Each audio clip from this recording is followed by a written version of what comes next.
Moving right along in search of good times and good news. With good friends you can't lose. This could become a habit. Opportunity knocks once, let's reach out and grab it. Yeah! Together we'll nab it. Real hitchhike bus or yellow cabin. Cabin? Moving right along.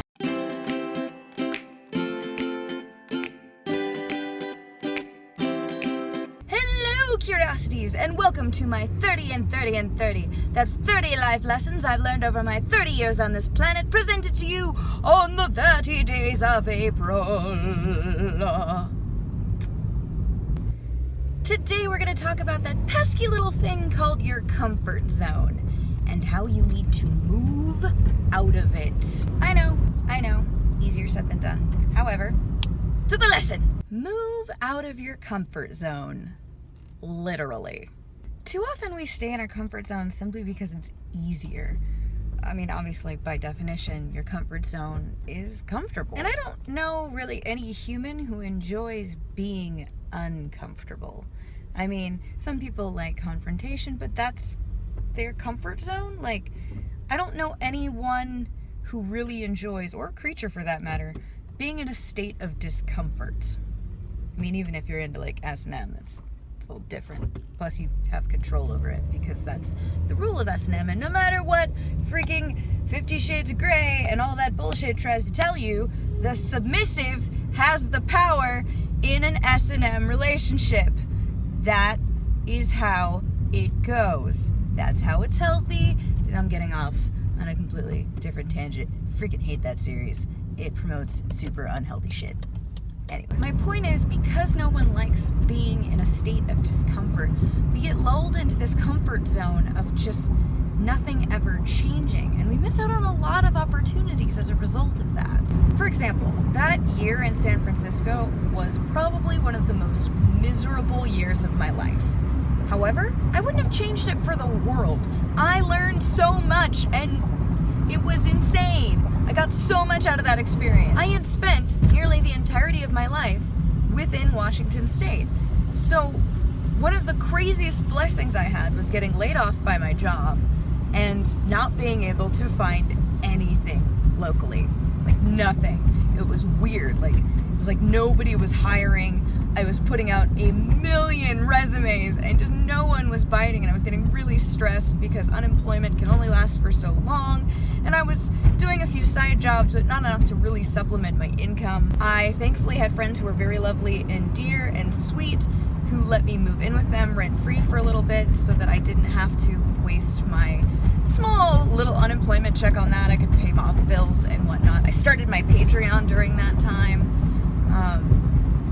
It was really just forced me to do things that I'd kind of been wanting to do, but had put off forever, including picking up my entire life and moving to a different state, to a new city, where I knew one other person-ish.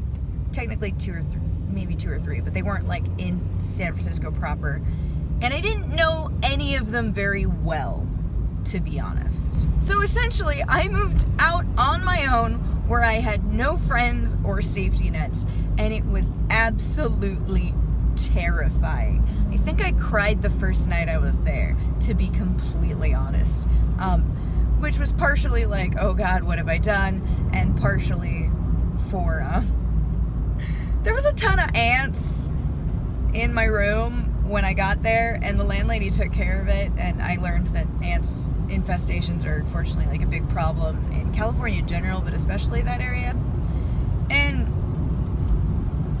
I mean, I was fine, but I was like, oh God, did I just move into a terrible little cesspool shack because I had to come here pretty fairly sight unseen, because no one else, for some reason, no one else in San Francisco was willing to do a Skype talk.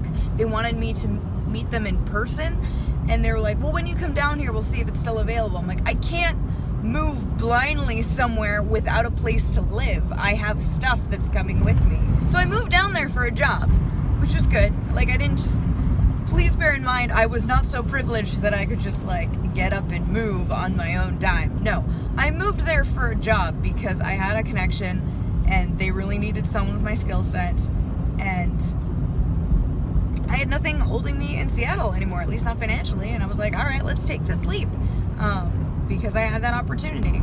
It does bear saying, however, I also sort of made this opportunity because I networked my butt off. So it's also important to realize that you can't just wait for something to come along, and maybe we'll be able to talk about that a little bit later. Point being, you can't just wait for something to come along. Sometimes you have to make the circumstance happen, and I feel it is so important to even sometimes literally move out of your comfort zone. Now, of course, I also made some terrible decisions during that time, but I learned from those terrible decisions. For instance, I said it was okay for my boyfriend to come live with me at the time, who was dealing with having also just been laid off and a bunch of other things that were huge red flags looking back at them. Oh goodness, Kiri. I technically did have someone with me. I received zero support really in that area. Never really left the house. I learned how to do things like, I'm gonna go out and eat alone and not be embarrassed by it. I learned how to adventure completely without any friends or anyone with, like, I got to learn how to be on my own and love it. And holy crap, do I love it now. Don't get me wrong, it's still fun to like go with people and be like, hey, I want to go on this adventure with somebody so we can talk about it after, and like, I want to get someone else's perspective. But I'm also okay with going alone. And I freaking love that. It's great and freeing, and I've realized that I have, by going out of my comfort zone and pushing those boundaries, I've expanded my comfort zone. Do one thing a day that scares you. And I freaking love that quote.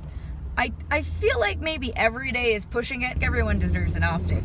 I feel like when you hit that moment of you have a bit of anxiety, obviously I'm talking about normal anxiety, not people who struggle with like actual medical anxiety. That requires obviously more than just pushing through it.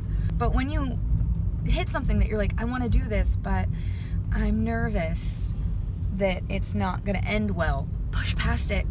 Oh gosh, I encourage you to push past it so much. And if you've lived in the same area your entire life and you're like, you know, I'm only here because it's comfortable, not because I really like staying here, freaking move. In fact, if you can, go live somewhere for a year. Even if you like where you live, you can always move back.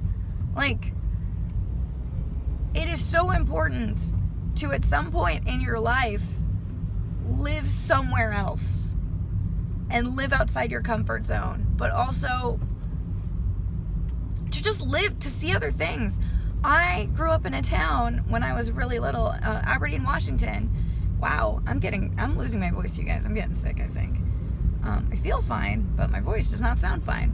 Anyway, Aberdeen, Washington was full of people who had never, ever left. Tiny puddle of a town. Now, some people obviously had traveled, but most people had never lived anywhere else, and I find that mind-boggling. So, I entreat you, dear gentles, move out of your comfort zone. Literally. Thank you so much for watching, my lovelies. Don't forget to like, share, subscribe, and comment. And please be safe and wonderful and have a fantastic rest of your day, and I'll see you tomorrow.